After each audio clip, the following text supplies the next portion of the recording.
Deer ই football lovers, why forward? এত পিক থাকলে কেন ফুটবলকে নেওয়ার জন্য আমি 20টা প্লাস আইডি খুলে ফেললাম এবং ফুটবলকে নিলাম এবং খেলালাম। দেখেন এই ফিনিশিংটা একটু দেখেন, দুর্দান্ত একটা ফিনিশিং। এখানে কোনো রেসপন্সিভ ছিল না, রেসপন্সিভটাকে কিন্তু বলটা এত নিচে মারতো না। এত একুরেট ফিনিশ আমি কিন্তু আর কোনো প্লেয়ারের কাছেই পাইনি। জাস্ট অসাধারণ। আপনি দেখেন ডি বক্সের বাইরে থেকে শটটা নিল, একুরেট, একদম একুরেট, একটু বাইরেও গেল না, বরাবর। এমন আপনি বারে মেরে দিত এটা, ঠিক আছে?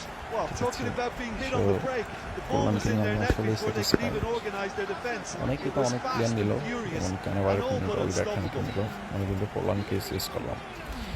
এক্ষেত্রে আপনি দেখেন সেকেন্ড গোলটা, জাস্ট দেখেন, just hit with power, kicking power এত হাই, জাস্ট অনেক আগেই গোলটা কিন্তু হয়ে গেছে। দেখেন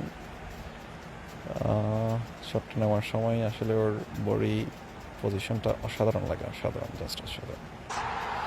দেন হ্যাটট্রিক হয়ে গেল আসলে 60 মিনিটের মধ্যে, হ্যাটট্রিকটা করে ফেললো। This is Piero Forlan Fargo, it's crazy for হিম।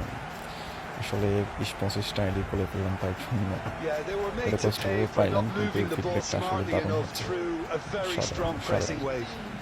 ফিনিশিংটা দেখেন, আসলে এই কয়েন্টার বলতেছে ফেনোমেনালটা আসলে পরে দেখেন, এর পরের শটটাও কিন্তু ভুল করে নাই, বাট শটটা আরও বেশি চমৎকার ছিল, ভুল হলেও হতে পারতো কিন্তু। Just but hat-trick, match ball, just match ball taken by within 60 minutes. তো এর পরের শটটা কিন্তু আপনারা দেখতে পাচ্ছেন, এইটুকু কারণটা আসলে একটু কম হয়েছে, এই জন্য গোলটা হয়নি আর কি। তো ম্যাচ বল নিয়ে চলে যাচ্ছে ডিয়েগো ফরলান। অসাধারণ একটা খেলা ছিল, পারফরমেন্সটা আসলে রেটিং কত দেয় দেখি।